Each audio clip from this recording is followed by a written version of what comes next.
Meine Damen und Herren, Sie konnten im ersten deutschen Fernsehen in den letzten Tagen den dreiteiligen Fernsehfilm Das Boot von Wolfgang Petersen sehen, für den der Roman Das Boot von Lothar Günther Buchheim die Vorlage war. Keine andere Waffengattung bot im Zweiten Weltkrieg so viel Anlass für falsche Glorifizierungen, dreiste Propagandalügen und illusorische Hoffnungen wie die U-Boote. Keine andere ist so kläglich gescheitert. Das versuchte der Fernsehfilm deutlich zu machen. Mit seinem Film Zu Tode gesiegt, zu dem wir auch die Zuschauer der Nordkette begrüßen, gibt der Autor des Romans Das Boot Lothar Günther Buchheim nun eine sehr persönliche, ergänzende und wie er meint, notwendige Darstellung von Hintergründen des U-Boot-Krieges, so wie er ihn miterlebt hat und heute beurteilt.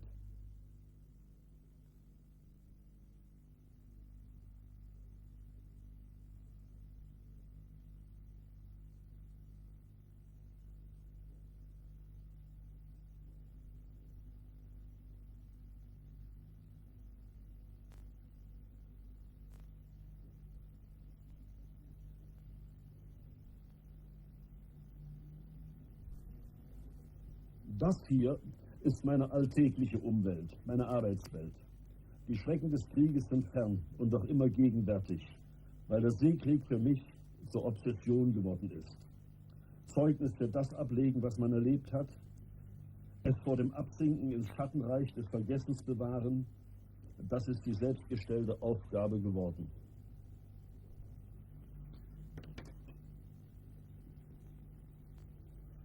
Gleich zu Anfang. Also noch ehe die Bilder richtig zu laufen beginnen, soll gesagt sein, was in diesem Film Sache ist. Die grässlichste Form des Krieges überhaupt, der Seekrieg. Im Seekrieg haben die Gegner einen Feind gemeinsam, die See, der Grul See. Am Ende wartet auf jeden Seemann die große Wassergarotte, gleich ob er vorher zerstückelt, zerfetzt, verbrüht, verbrannt oder auf irgendeine andere schreckliche Weise massakriert worden ist. Der Seekrieg ist ein pervertierter Krieg. Die Gegner, die sich auf der See vernichten wollen, werden sogleich von der See auf eine merkwürdige Weise verbunden.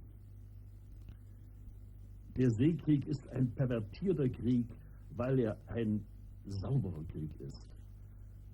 Noch nach der heftigsten Seeschlacht sind keine Spuren zu sehen. Es gibt keine Ruinen, keine Trümmer, keine schreienden Verwundeten. Affe tot, Klappe zu, sagten wir damals in kecken Zynismus. Ich habe es selber erlebt, wie die See kalt und gleißend im Morgendämmern dalag, nachdem sie gerade erst ein Kameradenboot, das von einer Fliegerbombe voll getroffen worden war, verschlungen hatte. Damals wollte ich mit dem Kopf gegen die Stahlwand rennen, weil ich glaubte, meine Augen funktionierten nicht mehr. Es war unfassbar, wo eben noch die Kameraden zu sehen waren, war jetzt nichts als blanke See. Sie waren weg wie ein Augentrug, wie eine Fata Morgana, die sich aufgelöst hatte. Vergessen werde ich das nie. Als ich meinen Roman Das Boot hinter mir hatte, glaubte ich, von den U-Booten freizukommen. Ich hoffte, die U-Boote würden wie so manche andere Waffe auch veralten.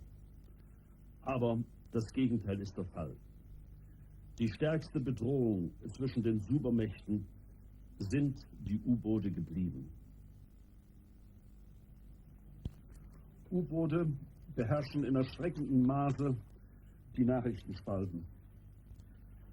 Die grauen Ungetüme erscheinen bedrohlich verschlossen auf illustrierten Seiten. Jeder Tag bringt neue Meldungen. U-Boote in dänischen Küstengewässern, U-Boote in schwedischen Küstengewässern, U-Boote unter dem Polareis. U-Boote, U-Boote und kein Ende. Die Unsichtbarkeit der U-Boote ist es, die die Fantasie erhitzt. Ihre Heimtücke wohl auch. Alle Welt weiß, dass die Russen besonders intensiv U-Boote bauen, Raketen-U-Boote. Alle Welt weiß auch, dass Amerika von See her besiedelt worden ist. Die großen amerikanischen Städte sind an den Küsten gebaut. Sie liegen dort wie zum Scheibenschießen für die russischen U-Boote. Die U-Boote, das wird nunmehr immer deutlicher, sind tatsächlich zu unser aller Lebensbedrohung geworden. Grund genug, die wahre Natur dieser bösartigen Waffe zu zeigen. Zu zeigen auch, wie die U-Boot-Fahrer des Zweiten Weltkriegs verheizt wurden und wie das propagandistisch hochstilisierte Dauersiegen in Wirklichkeit eine entsetzliche Niederlage war. Zu zeigen schließlich, wie aus dem als technische Wunderwerke hochgelobten U-Booten schließlich eiserne Särge wurden. Trotz aller Schreckensbilder, die ich vom U-Bootskrieg aufnahm, habe ich die U-Boote nie wieder so als eiserne Särge empfunden, wie bei ihrem ersten Anblick im ostpreußischen Pillau. Ich war mit meiner Kompanie auf Inspektionsreise. Wir wohnten auf der Kap Arkona. Als wir ankamen, war es Nacht. Dann, im Morgengrauen, sah ich zwischen den Eisschollen die Boote. Die Stimmung passte zum Anblick. Alles grau in grau. Treibende graue Eisschollen, tief hängender grauer Himmel, keine Tonkontraste. Den ganzen Tag über wurde es nicht hell. Mich fröstelte in meinem Kieler Anzug. Damals hatte ich noch die Wäsche Achtung, flatterte Mützenbänder und die goldgewebte Schrift Kriegsmarine dicht über den Augen. Es war bitterkalt in Pillau. Meine erste Lektion Seekrieg hatte ich damals schon hinter mir. Der Seekrieg hatte sich mir in seiner ganzen Brutalität gezeigt.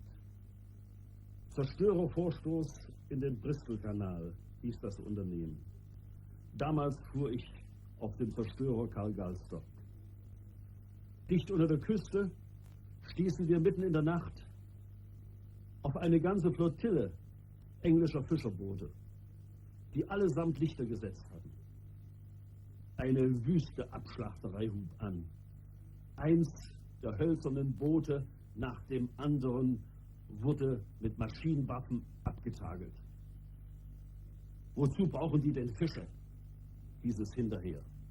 Bei meiner Obsession für U-Boote spielt die Faszination mit, die für mich von diesen Schiffen ausgeht.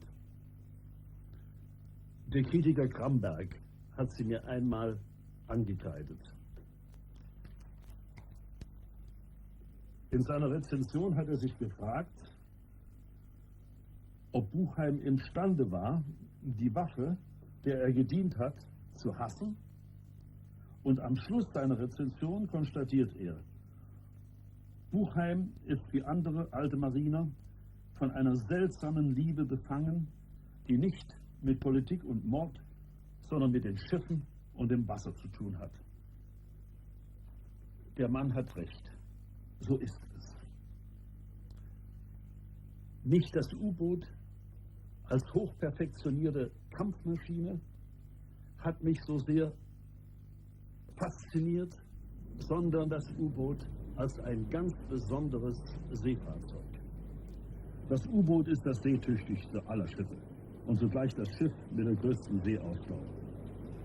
Es bietet den Wogen keine Aufbauten, die sie zertrümmern, keine Lugen, die sie einschlagen könnten. Die tobenden Seen konnten uns schütteln und den Einsatz der Waffen beschränken. Überwältigen konnten sie uns nicht. Unser Boot richtete sich immer wieder auf, schüttelte den Gicht von seinen Flanken und lief gegen die nächste Woge an. Es gibt keinen Sturm und keinen Seegang, der so gewaltig wäre, dass er ein U-Boot vernichten könnte. Den Schlägen der See kann sich das U-Boot durch Tauchen entziehen. Das Meer selber bietet ihm dann Schutz vor seinen Schlägen. Wir kamen uns, wenn wegen Seegang getauft werden musste, wie die Könige vor. Wir hatten der See ein Schnippchen geschlagen. Und was die Seeausdauer anbelangt, als die U-Boote nach der Kriegserklärung an die USA direkt vor der amerikanischen Ostküste jagten, legten sie die Strecken zurück, ohne unterwegs versorgt zu werden, und hatten auch noch die für die Operationen vor der Ostküste nötigen Treibstoffreserven in den Tanks. Auf keinem Schiff lässt sich die See so intensiv erleben wie auf dem U-Boot.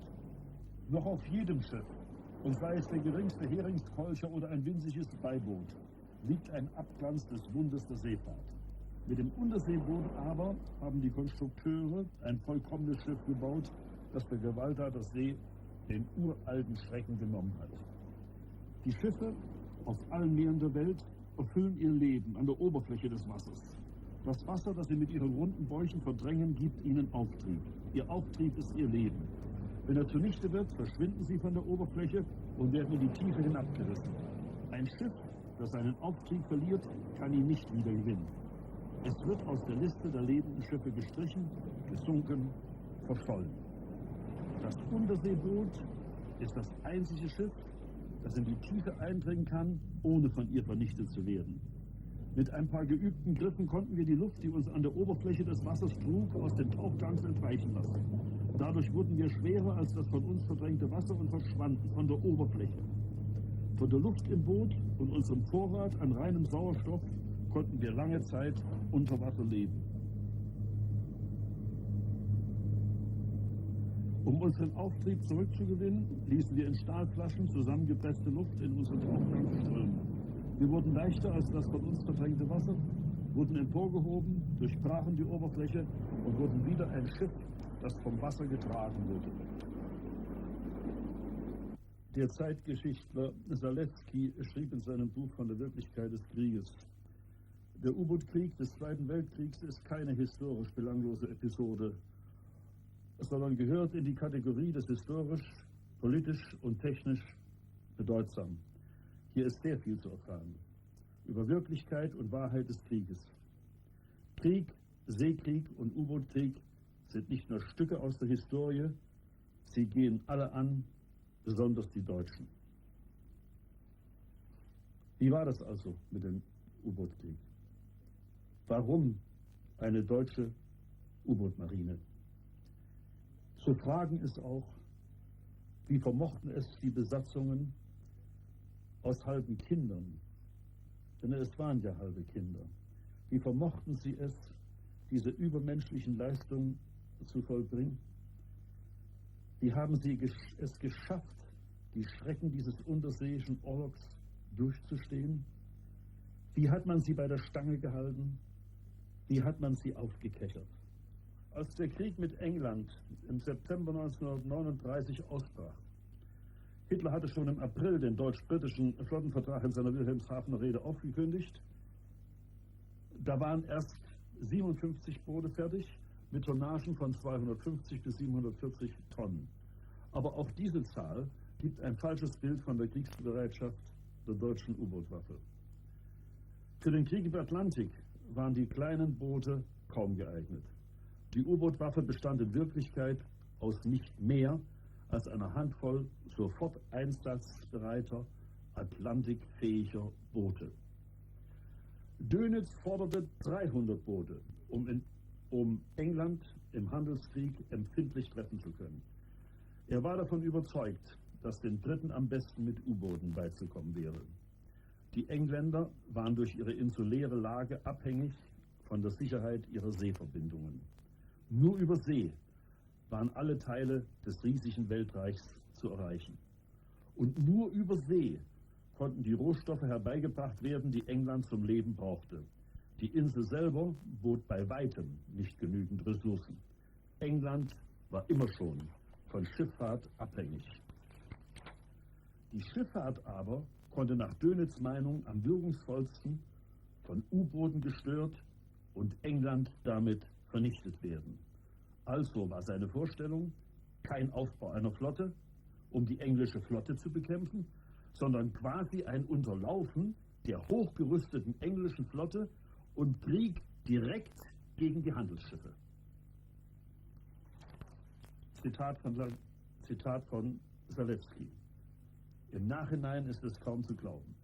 Die Elite des Volkes, die Führung des Reiches und der Nation, die berufenen Hüter der deutschen Sicherheit und militärischen Größe meinten, mit den U-Booten der Weltgeschichte eine neue Richtung geben zu können. Insgesamt etwa 6000 Männer, ein Promille der deutschen Bevölkerung, ein winziges Expeditionsheer, sollte ein Weltreich zerstören. Welch ein Anspruch, welche Aufgabe und welche Verblendung. Die Namen der U-Boot-Asse aus dem Ersten Weltkrieg hatten noch Strahlkraft.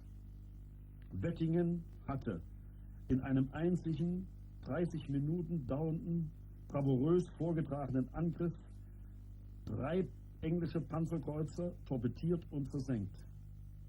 Wettingen mit seinem winzigen Boot gegen 3 Panzerkreuzer, David und Goliath. Rechter Stoff für einen neuen Mythos. Warum sollte sich das Wunder nicht wiederholen lassen? Wie im Ersten Weltkrieg auch, blieb im Zweiten die Hauptwaffe der U-Boote der Torpedo. Das Boot hatte 4 Bugrohre für Einzel- oder Fächerschuss und ein Heckrohr. Ursprünglich hatte das 7C-Boot 14 Torpedos, 5 in den Rohren, 7 in Reservepositionen, 2 in Oberdecks-Tuben. Später wurde auf letztere verzichtet, weil es keine Chance mehr gab, sie ins Boot zu hieven. Der Torpedo ist selber ein kleines Schiff.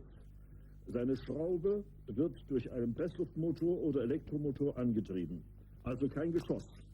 Der rechte Ausdruck ist auch Lancieren statt Schießen. Torpedos wurden mit Pressluft nur ausgestoßen und auf den Weg gebracht. Es gab verschiedene Torpedos. Einfach gesagt, solche zum Löcherreißen und solche zum Rückgratbrechen. Diese detonierten unter dem Schiff. Andere Waffen des Bootes. Ein Geschütz vom Kaliber 8,8, mit dem zu Anfang mancher kleinere Dampfer, Einzelfahrer, versenkt wurde, um die kostbaren Torpedos zu sparen. Bei schwerer See war das Schießen mit diesem Geschütz äußerst schwierig. Das Boot war eine Plattform, die heftig schwankte. Im Ersten Weltkrieg spielte das Geschütz eine noch viel größere Rolle, im Zweiten Weltkrieg gegen Ende gar keine mehr, weil das Boot während der Artillerieattacke gegen Angriffe aus der Luft besonders gefährdet war.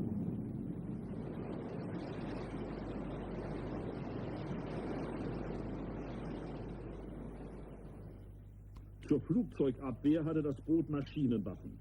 Eine 3,7 Einzellafette im Wintergarten genannten Teil des Turmaufbaus direkt hinter der Brücke. Da diese Bewaffnung sich bald als viel zu schwach erwies, bekamen die Boote gegen Ende des Krieges eine zweite Plattform mit automatischen Flakwaffen, sogar eine automatische 2 cm Vierlingsflak. Im Juni 1940 hatte Frankreich kapituliert. Für die Marine entstand eine neue strategische Lage. Die Boote brauchten nicht mehr aus dem nassen Dreieck heraus zu operieren. Der Gegner konnte ihnen nicht mehr beim Auslaufen aus Elbe oder Jade gefährlich werden oder ihnen den Rückweg verlegen. Dönitz konnte zufrieden sein. Die Atlantikschlacht gegen die britischen Geleitzüge konnte beginnen. Lorient wurde der erste Stützpunkt, schließlich gab es Stützpunkte auch in Brest, Saint-Nazaire, La Pallice, Bordeaux. Da die Deutschen überall siegreich waren, hatte die Marine bald Einsatzhäfen an der gesamten Westflanke Europas, von Narvik bis Bordeaux. Die Unterwerfung Frankreichs war vollkommen. Es gab kaum Konflikte. In der Hinnahme der Okkupation fand die deutsche Hybris ihre tägliche Bestätigung. Deutsche Uniformen beherrschten schier das Straßenbild. Für die U-Boote begannen die guten Jahre. Die U-Boote siegten. Es gab noch Szenen wie diese. Der Kommandant auf dem Wellenbrecher, der Schmutte gibt ihm von oben eine Weintraube. Die Flugzeuge der Alliierten überdeckten noch nicht den ganzen Atlantik. Die Anfangserfolge der U-Boote waren spektakulär. Sie wurden nicht zuletzt deshalb möglich, weil der Gegner die Schlagkraft der Grauen Haie sträflich unterschätzt hatte. Die eigenen Verluste blieben gering im Vergleich zu denen, die dem Gegner zugefügt wurden. Das von den U-Booten erwartete Wunder schien sich tatsächlich wiederholen zu wollen. Der Kameramann Kiefer ließ sich auf dem Rote Teufel-Boot sogar mit dem Zero hochfahren. Damals blieb noch Zeit für Filmaufnahmen, nach denen die Wochenschau-Redaktion gierig verlangte. Die U-Boote waren mit ihrem Mythos das am besten geeignete Propagandaobjekt. Dem Volk sollten die grauen Haie immer wieder als meerbeherrschend vorgeführt werden. Trotz der rauen See ist hier ein Mann mit Stellschlüssel an Oberdeck zugange. Er will an den Druckkörper heran. Wahrscheinlich hat es bei Unterwasserfahrt ein Klappergeräusch gegeben, das er jetzt beseitigen muss. Diese Bilder zeigen, wie hart auf einem U-Boot der Dienst ist. Besonders für die Brückenwache. Dann ist Anzug, großer Seehund geboten. So hieß damals die Vermummung mit Ölzeug und den dicken Wollsachen darunter. Die sogenannte Brücke bot den Männern gegen die Prankenschläge der See keinen rechten Schutz. Brücke war ja auch eine hochtrabende Bezeichnung.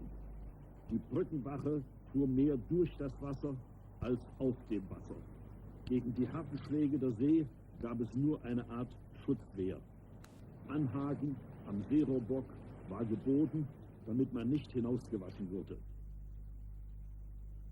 Noch gab es Schiffe, die im Vertrauen auf ihre Geschwindigkeit einzeln fuhren, also ohne den Schutz durch Zerstörer oder Korvetten. Sie waren für die U-Boote begehrte Beute. Das U-Boot war nicht für den Zweikampf, Kriegsschiff gegen Kriegsschiff geschaffen. Ein einziger Treffer konnte es vernichten. Die Ziele des U-Boots waren wehrlose Handelstaucher.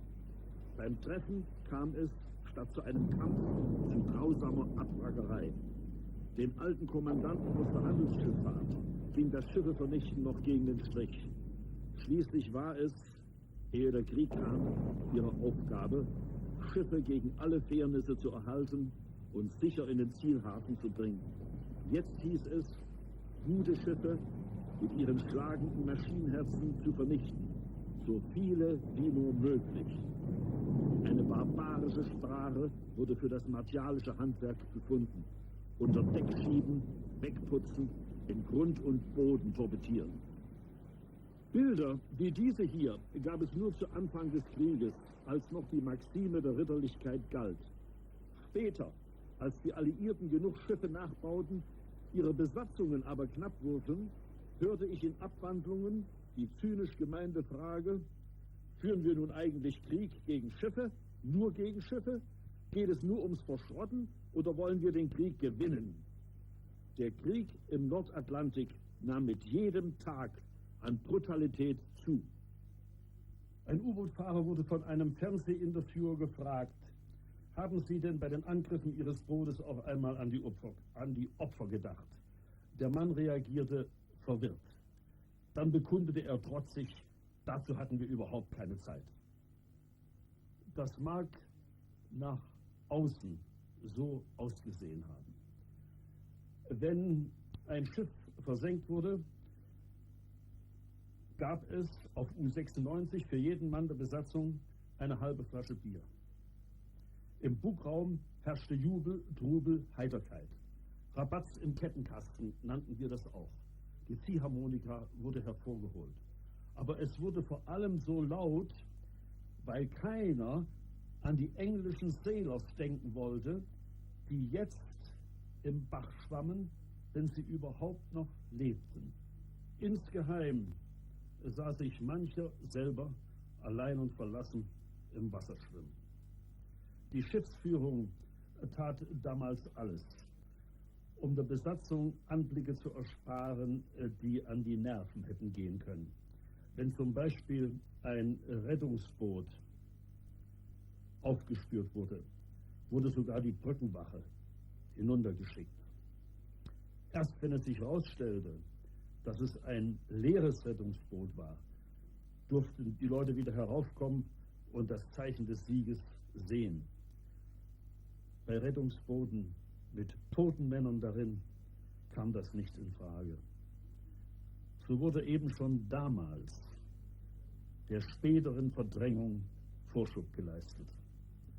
Zu den 28.000, toten deutschen U-Boot-Fahrern kommt das Totenheer der alliierten Seeleute. Für dieses Totenheer gibt es keine genauen Zahlen. Außer den 30.000 bis 35.000 registrierten britischen und amerikanischen Seeleuten dürften 20.000 Seeleute anderer Nationalitäten im Seekrieg vom Leben zum Tode befördert worden sein. Casualties heißen sie auf Englisch.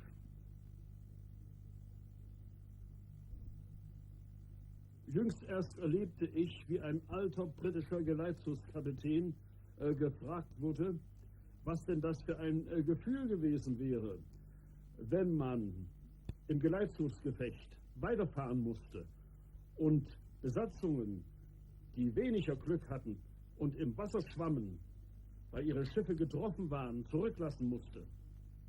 Da antwortete der alte Barsch, "It had to be accepted." Der lakonische Satz des britischen Geleitshofskapitäns schnitt mir ins Herz. Und im Nu waren alle Szenen wieder lebendig, mit denen Nicolas Montserrat in seinem Buch The Cruel Sea geschildert hat, auf wie grausige Weise im Geleitshofsdienst krepiert wurde.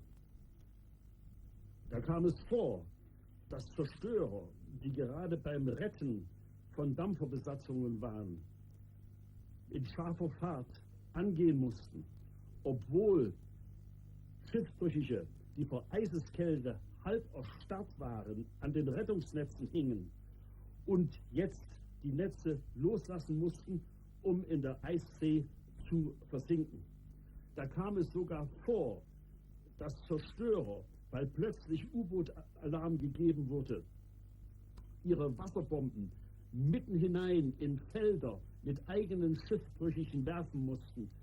Ja, es kam sogar vor, dass britische Zerstörer Schiffe, eigene von U-Booten angeschossene Dampfer mit Torpedos versenken mussten, nur weil diese allzu lichterloh brannten und noch mehr U-Boote auf den schon gefledderten Geleitshuf hin hätten locken können. All diese schrecklichen Dinge gehören zu diesem lakonischen "It had to be accepted." Es muss akzeptiert werden. Der nächtliche Überwasserangriff war die übliche Form der U-Bootsattacke. Nachts waren die U-Boote auf über Wasser fast unsichtbar. Nachts konnte man aber durch Seerohr nur wenig sehen. Also gingen die meisten Kommandanten über Wasser ran. Oft so, als hätten sie statt eines U-Boots ein Schnellboot unter den Füßen.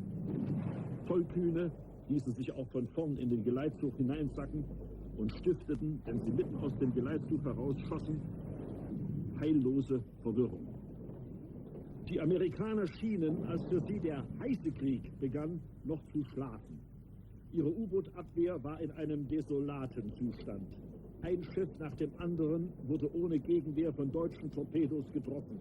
Bei uns sprach man verächtlich vom Hasenschießen. Die Propagandabezeichnung für die Überrumpelung der USA hieß Paukenschlag. Diese Bilder sind, wie pittoresk attraktiv sie auch erscheinen mögen, Bilder aus der Hölle. In diesem Flammenmeer wird gestorben. Dort in diesen Flammen kämpfen welche um ihr Leben. Für die Männer in diesem Feuermeer gab es auch nicht ein Quäntchen Hoffnung. Wer auf einem Benzintanker einstieg, der war schon halb tot. Im brennenden Öl zu krepieren ist wohl eine der schrecklichsten Todesarten. Öl breitet sich schnell auf dem Wasser aus. Es holt noch jeden Schwimmer ein. Wer nicht beim Torpedotreffer schon getötet wurde, wer noch ins Wasser springen konnte, kam im brennenden Öl um. Den Feind, der sie verbrannte und ertränkte, bekamen die alliierten Seeleute nie zu sehen. Für die eigenen Männer wurden die pittoresken Anblicke der Hölle zur Besichtigung freigegeben. Wenn nachts ein weitwund torpediertes Schiff über seine ganze Länge brannte, durften auch mal die Maschinenpiebels, einer nach dem anderen, nach oben, um das bengalische Schauspiel als Siegesfanal zu erleben. Für die Nazi-Propaganda indessen waren solche grausigen Vernichtungsbilder noch nicht wirkungsvoll genug. Es musste auch noch gefälscht werden. Und so erschien in der Wochenschau dieser Blick auf das nächtliche Manhattan, der aus dem Trickfilmstudio der UFA stammte. Eine Fälschung von äußerster Dreistigkeit, wusste doch jeder Seemann, dass kein U-Boot den Hudson hinauffahren und bis in diese Nähe zu den Wolkenkratzern gelangen konnte. Der Gegner schützte seine wertvollen Frachter mit Geleitzügen. Die meisten waren riesige Ansammlungen von Schiffen, mit Kriegsschiffen auf allen Seiten und patrouillierenden Flugzeugen darüber. Der Geleitzuchtskampf wurde äußerst hart geführt. Trotzdem galt, einen Geleitzug zu entdecken, als Ziel aller Wünsche der Kommandanten. Kapitänleutnant Endras, Held vieler Geleitzugsschlachten, sagte dazu: Geleitzüge freue ich mich bloß, wenn ich einen kriege. Da sind erstens mal viele Schiffe beisammen, und wenn ich den Geleitzug einmal erfasst habe, kann ich dranbleiben und ich muss mir nicht jeden Dampfer einzeln zusammensuchen. Zweitens habe ich genaues Ziel, denn der Geleitzug ist in sich starr und unbeweglich. Und wenn mehrere Boote daran sind und erst einmal eins durch die Sicherung eingebrochen ist, dann ist für uns das große Ragen gekommen. viele Schiffe wurden in diesem Jahr 1941 noch zur leichten Beute. Das sollte sich bald ändern. Der Gegner perfektionierte sein Konvoisystem. Hier Schiffe, die sich vor Gibraltar sammeln. Als Einzelfahrer haben sie sich aus dem Nahen und Fernen Osten oder von noch weiter her durchgeprügelt. Auf der letzten Strecke wird es allzu gefährlich. Die Seegebiete, durch die sie fahren müssten, sind U-Boot verseucht. Jetzt brauchen sie Schutz von Kriegsschiffen und Flugzeugen. Es sind Dampfer dabei, die schon Treffer abbekommen haben. Havaristen, für die jetzt keine Reparaturzeit bleibt. Geleitzugfahren ist ein Kunststück. Die Handelsschiffskapitäne haben nicht wie die Seeoffiziere Formationsfahren gelernt. Auch nicht gelernt, sich unterzuordnen. Sie müssen auf der Schulbank sitzen, damit ihnen das Gröbste beigebracht wird. Exakte Abstände zu den seitlich fahrenden Schiffen und zum Vordermann halten. Im Geleitzug hat jedes Schiff seine präzis fixierte Position. Insofern stimmt auch die Metapher der Schafherde, die vom Wolfsrudel angefallen wird, nicht richtig. Die Schiffe halten eine Art Marschordnung. Die Zerstörer und Korvetten, freilich, die sie umkreisen, gleichen Schäferhunden. Die Piloten, die hier eingewiesen werden, um den Geleitzug bis zum britischen Bestimmungshafen aus der Luft zu schützen, U-Boote abzudrängen und zu bekämpfen, sind genauso junge Kerle wie die U-Boot-Fahrer. Nur die hier haben Kaugummi zwischen den Zähnen. Ihre Maschinen waren landgestützt, vor allem waren es Liberators.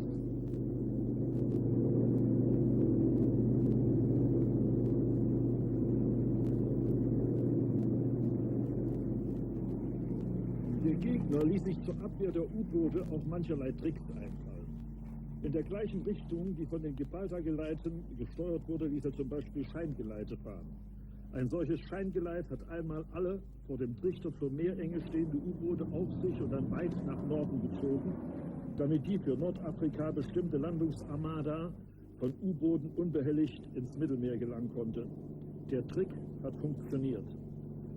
Aber auch normale, das heißt wirkliche Geleitzüge, fegten gewöhnlich, indem sie viele Boote auf sich lockten, so weite Seegebiete frei, dass zweite und dritte Geleitzüge freie Bahn vorfanden. Die Rudeltaktik hatte eben auch eine Menge Nachteile. Selbst in der erfolgreichsten Phase der Angriffe gegen Geleite sehen die Zahlen nachträglich betrachtet ernüchternd aus. Von August 1942 bis Mai 1943, also während der über Sieg oder Niederlage in der Atlantikschlacht entscheidenden 10 Monate, ließen die Alliierten über 500 Geleitzüge mit über 10.000 Handelsschiffen über den Atlantik fahren und dazu noch ca. 1.000 einzeln fahrende Dampfer. Aus dieser Riesenflotte vermochten deutsche U-Boote lediglich 345 Handelsschiffe zu versenken. Trotzdem lief die Propagandamühle weiter. Ja, Dönitz höchst selbst verschwieg sich dazu, zu behaupten, dass die Versenkungserfolge den Deutschen einen Vorsprung vor der Abwehr- und Neubauanstrengung des Gegners eingebracht hätten, der vom Gegner nie mehr eingeholt werden könnte. Dass Dönitz dies zu behaupten wagte, nachdem allein in einem einzigen Monat, Mai 1943, 42 Boote verloren gegangen waren, zeigt einmal mehr seine von Goebbels entliehenen infamen Verfälschungs- und Verdummungstaktiken. Das Bild der Seekriegsstrategie wurde im Nazikrieg total verzerrt, weil nur Erfolge hinaus posaunt, die Misserfolge aber kaschiert oder ganz und gar verschwiegen wurden. Wenn aus einem Geleitzug versenkte Dampfer gemeldet wurden, und das meist mit viel zu hoch geschätzter Tonnage, erfuhr niemand, dass eine riesige Anzahl von Konvois die Insel erreichten, ohne überhaupt von U-Booten gesichtet, geschweige denn von ihnen attackiert zu werden. Nach den Schlagzeilen und Sondermeldungen zu urteilen, waren die deutschen U-Boote imstande, die Zufuhren Englands abzuschneiden, und auch nach dem Kriege wurde von Dönitz und Dönitz-Treuen mit angeblichen Zitaten Churchills und britischer Marinehistoriker zu beweisen versucht, dass die Briten unter dem Bürgergriff der U-Boote kaum noch jachten konnten. Tatsächlich funktionierte das Konvoisystem von Tag zu Tag besser. Nur 2,5% der insgesamt von U-Booten versenkten Schiffe fielen in Konvoischlachten den U-Booten zum Opfer. Alle anderen versenkten Schiffe waren Einzelfahrer. Diese Zahl zeigt auch, wie hart der Kampf gegen die stark gesicherten Konvois war und dass die Rudeltaktik bei weitem nicht die Erfolge zeitigte, die ihr nachgerühmt wurden. Als es beim Hasenschießen vor der amerikanischen Ostküste die Ritterkreuze nur so hagelte, hörte ich einen alten Kommandanten murren: Die Spunde, die sollten sich ihre 100.000 Tonnen mal aus Geleitzügen herausschießen.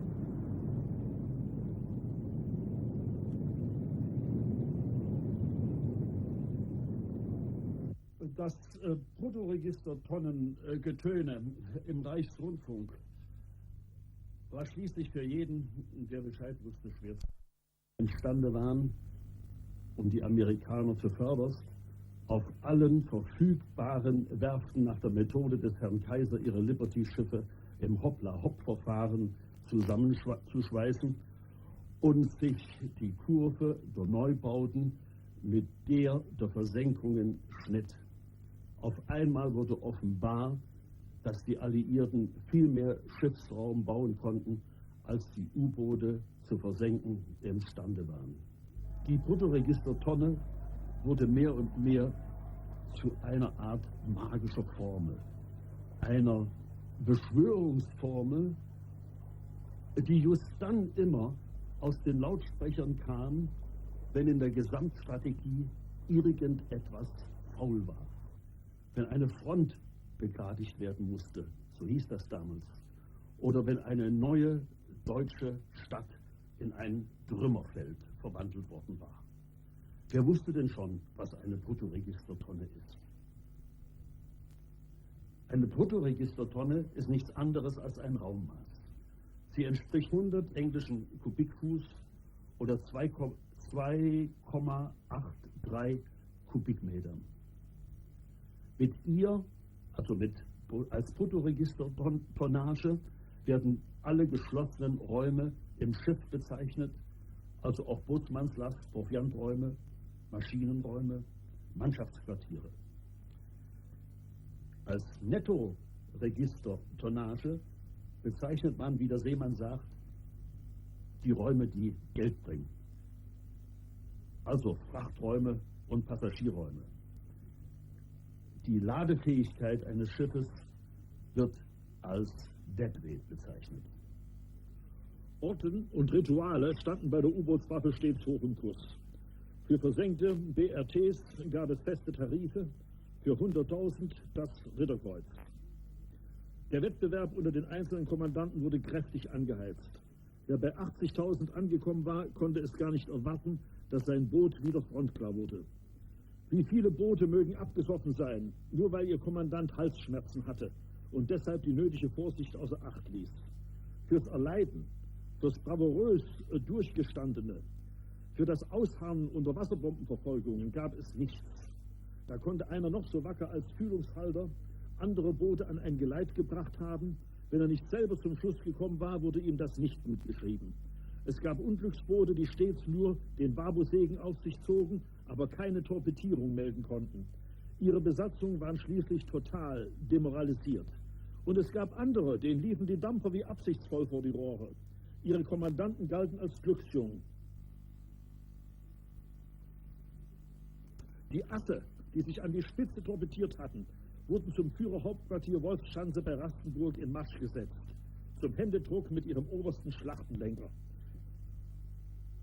Für die Erfolgreichen gab es Halsorden. Für die anderen aber, die vielleicht genauso tapfer waren, aber keine Fortune hatten, kamen Bildchen in schwarzen Rähmchen an die Wände der Messe. Diese Wände wurden zu einem seltsamen Ehrenmal.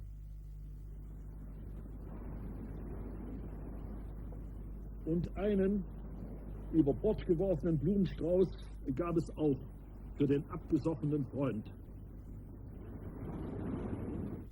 In Amerika wurde ich im Fernsehen beschimpft, ich hätte mich zum Barden für Männer gemacht, who volunteered to kill Allied sailors, die freiwillig alliierte Seeleute umgebracht hätten. Aber wie stand es denn mit dieser Freiwilligkeit?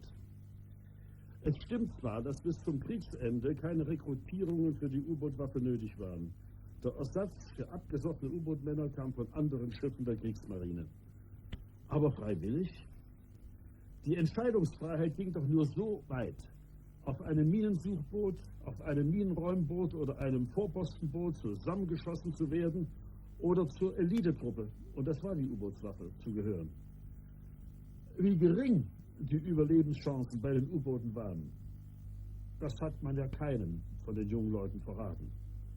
Das U-Bootskriegsabzeichen hatte in der Marine einen strahlenden Nimbus. Und der lockte.